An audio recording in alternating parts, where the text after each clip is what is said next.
15 বছর পরে হারিয়ে যাওয়া বাবাকে খুঁজে পেয়ে চোখে জল ছেলের। 2009 সালে বিহারে গিয়ে আর বাড়িতে ফেরেননি জসিম মনসুরি। হাবড়া কুমড়া পঞ্চায়েত এলাকায় থাকতেন তিনি। বিহারে বর্দার কাছে গিয়েছিলেন, তারপর হাবড়াতে বাড়ি আসার পথে নিখোঁজ হয়ে যায় সে। তবে পরিবারের লোকজন বিভিন্ন জায়গায় মাসের পর মাস তাকে খুঁজলেও কোনো খোঁজ পাননি তার। অবশেষে 2024-এ দাঁড়িয়ে কিছুদিন আগে হঠাৎ হাবড়া কুমড়া বাজার এলাকায় জসিম মনসুরির দাদার দোকানে হাবড়া থানার পুলিশ গিয়ে হাবড়া থানায় তাকে দেখা করতে বলেন। সেই মতন দাদা হাবড়া থানায় আসেন এবং পুলিশ অফিসার তার ভাইয়ের ছবি দেখিয়ে বলেন যে এই ব্যক্তিকে তিনি চেনেন কিনা।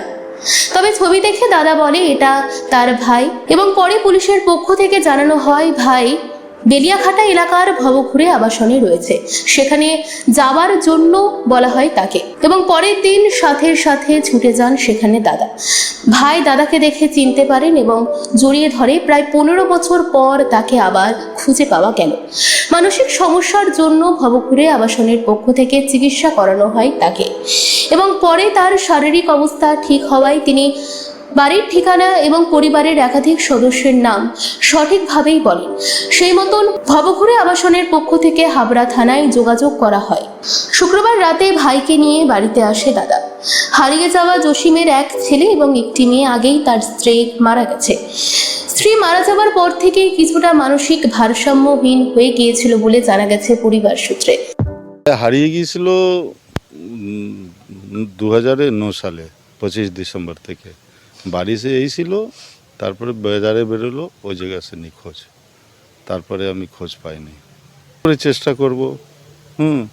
ওই গিয়েছিল বিহারে থেকে ওর বড় ভাই ট্রেনে তুলে দিল। ওর সঙ্গে আমার মেজো ভাগনা ছিল। ভাগনা শিয়ালদা এসে মামার বলল বসতে, এবার ছোট ভাই ওই জায়গায় বসলো। তারপরে ভাগনা বাড়ি চলে আসলো। বাড়ি আসার পরে আমি তো জানি নাই কি আমার ভাই হারিয়ে গেছে। তারপরে 3 মাস পরে আমার বড় ছেলে বাগজিলা গেল। আমার ছোটদি বলল কি তোমার ছোট পাবার খোঁজ পেয়েছি। তা আমার ছেলে বলল কি ছোট পাপা তো বিহারে রয়েছে। তারপরে আমার ছোটদি বলল না, 3 মাস আগে তোমার বাবলু ভাইজান সঙ্গে ছোট পাপা এসেছিল, শিয়ালদা থেকে হারিয়ে গেছে। এখানে উনি 2012 সাল থেকে ছিলেন আমাদের কাস্টাডিতে। তো আমরা ইনমেটসদেরকে এখানে বিভিন্ন রকমের অ্যাক্টিভিটির মধ্যে ইনভলভ করি, যেমন বিভিন্ন ধরনের ধরুন হাতের কাজ, নাটক, গান বাজনা, এগুলোর মধ্যে আমরা সবসময় ওদেরকে ইনভলভ করে রাখার চেষ্টা করি। কারণ যেহেতু ওদের কোনো পারিবারিক থাকে না, বন্ধন থাকে না, তো ওদের সোশ্যালাইজ হওয়া বা সামাজিক মেলামেশার ক্ষেত্রে একটা বাধা তৈরি হয়। সেটাকে কাটানোর জন্য আমরা এখানে ওদেরকে বিভিন্ন রকম অ্যাক্টিভিটির মধ্যে ইনভলভ করি, যাতে ওদের মন ভালো থাকে এবং যাতে ওরা ভালো থাকতে পারে। তুমি সবাইকে চিনতে পারছো? হ্যাঁ, সবাই চিনতে পারছি। কার কাছে এসছো এখানে? এখানে দাদা বৌদির কাছে। দাদা বৌদির কাছে? কোথায় ছিল এতদিন?